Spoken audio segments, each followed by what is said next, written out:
这一部让人欲罢不能的爽片，当年上映的时候审核了不下10次。你见过在人嘴里放屁的村霸吗？云南黑井村村办长厂长熊老四和女人办事儿的时候撞上了人家的丈夫，男人的锄头高高举起，却不敢挥下，憋屈着看着侵犯自己老婆的男人跑走。熊老四每天领着一群打手招摇过市，他上头有3个哥哥，没有一个好惹的。熊老三担任村长，素来阴险毒辣，为了落实政策，别人安身立命的房子说推倒就推倒。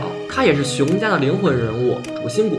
熊老二精于算计，向来花别人的钱办自己的事儿。至于熊老大，前2天村口的混混随便骂了老三一句，立马被他按裤裆下放了通臭屁。在黑井村，没有谁不是看熊家4兄弟的眼色过日子，包括新来的村支书光荣。熊家兄弟在饭馆轮番灌他酒，小酒杯对大口杯，熊家人却美其名曰照顾。光荣深深明白，倘若不扳倒熊家，黑井村的天永远是黑的。机会很快就来了。这天，饭馆老板在河边偷看2个妙龄女孩上厕所，他看得正起劲儿，那2个女孩提上裤子，突然开始奔跑，后面窜出3个男人疯狂追赶，为首的居然是熊老四。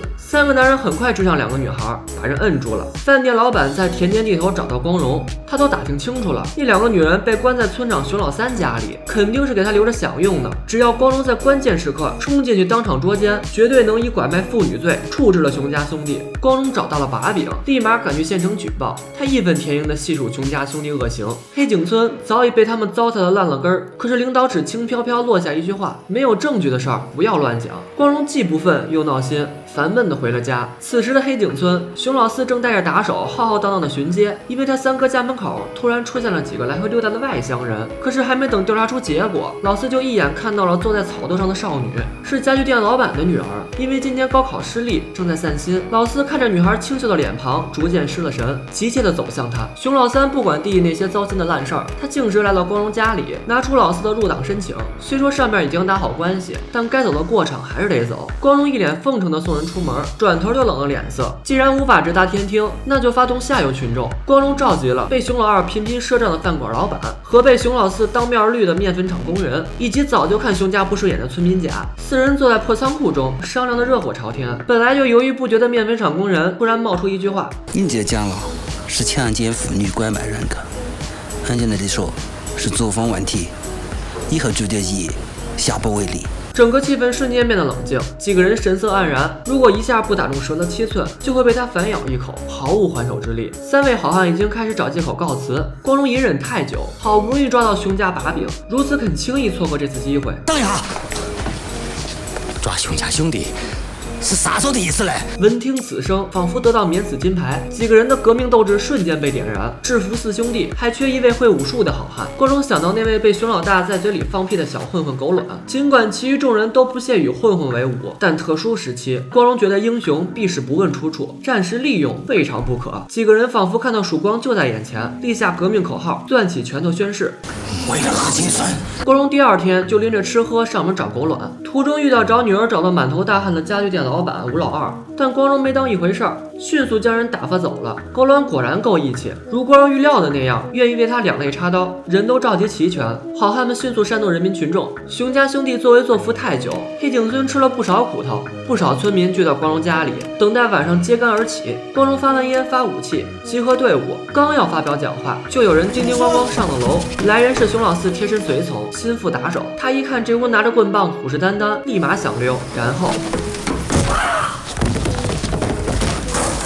立马被光荣等人拿下，严刑拷问。原来是熊老三叫光荣过去谈事儿，为了不打草惊蛇，光荣决定赴约。在熊老三面前，他正襟危坐，丝毫不敢放松。听到熊老三说自家弟弟绑了2个女人回来时，光荣更是紧张的只会一脸僵笑，汗流浃背的听了半天，才明白熊老三这是让他帮忙打掩护。光荣松了一口气，假意谄媚的笑了笑，起身离开。刚出了大门，就听到熊宅传出女人惊慌失措的尖叫声。光荣立马飞奔回去，这回错不了了。他回去笑得喜不自胜，现在出发绝对能抓熊老三一个现行。光荣喘口气站了起来，整了整衣襟。此时此刻才是革命真正开始的时候。他大手一挥，抓熊计划现在开始，立刻排兵布阵，兵分4路。光荣带兵前往伏击熊老三，其余3个好汉分别带队前往熊老大、老二、老四处牵制敌军。一帮人众志成城，满世界找女儿的吴老二突然推门而入，他找得心急火燎。光荣等人本想敷衍了事，背后绑着的熊老四心腹突然开口，他的女儿被老四带走了。吴老二怒火中烧，毫不犹豫地加入了起义大军。行动计划开始，出发！新仇对卒怨，狗卵带人直奔熊老大家而去。那边麻将赌博玩得不亦乐乎，狗卵却直勾勾地盯着桌上的钱。好在他还记得任务，没有冲动。然而话刚说到一半，他突然闻到一阵狗肉香。狗卵立马忘了任务，振臂一呼，冲了进去，收了桌上的钱，制服熊老大，总算报了当年的一臂之仇。然后就是一群人对着一锅狗肉大吃特吃。光荣带着人摸黑进了熊老三家，突然灯光大亮，熊老三站在廊下，冷冷地看着他们。光荣不同于以往的谨小慎微，此刻他一脸无所畏惧。熊老三突然笑了，光荣咽了咽口水，鼓起勇气上前。熊老三纹丝未动，甩出2个字儿：啥嘛？光荣突然有些拿不准，他急冲冲地奔赴各个房间，却扑空了。老三看着光荣一脸的茫然无措，他的情绪突然有些外露。老子就算是2个女人领到你面前，你可赶得到领出这条大门？超过20万，你看的啊？20万那个，你把他们还给啊！光荣听不懂熊老三的话，他开始带人搜索整个庭院，但是光荣低估了熊老二，外面的情况开始失控。熊老二精神警觉，身边打手众多，很快发现了蹲点，再加上有人告密，他带人上了老大家，与狗卵等人厮杀。村民当然抵不过专业打手，很快弃械投降，包括狗卵。熊老大显然恨惨了他，冲上去就是一顿撕，而伏击熊老四的就是被他绿了的面粉厂工人。他们冲进去，房间里却只剩一个没有穿衣服的女人，嘴里一直唱着拉钩上吊。吴老二看见女儿，瞬间有些崩溃，他将所有人赶了出去。这是他梦想着考大学的女儿啊！剩下的人把熊老四逼进水池中，村中的男人们早就看熊老四不顺眼，把人拉上来就是一顿踹。这厢光荣实在找不到人，突然看到墙角的梯子，又看到熊老三变得紧张的神情，然后他听到女人的呜咽声从隔壁院子中传过来的。光荣明白了，熊老三将人关在邻居家里，可是还没等他从老三家撤走，大门口熊家老大老二已经带着一众大手赶来。光荣等人很快被制服，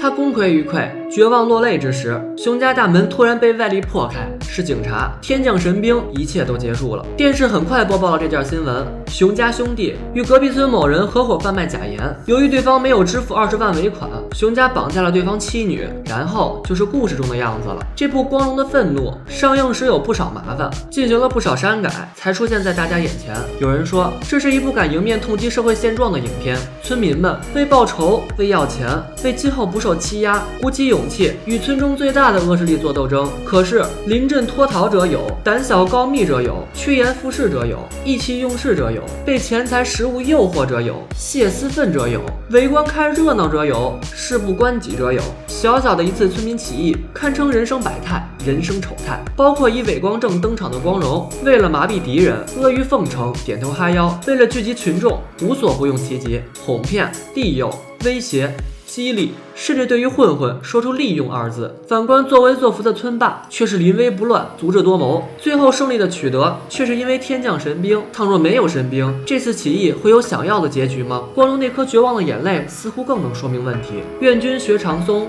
慎勿做桃李，受屈不改心，然后知君子。我是焦瑶，咱们下期再见。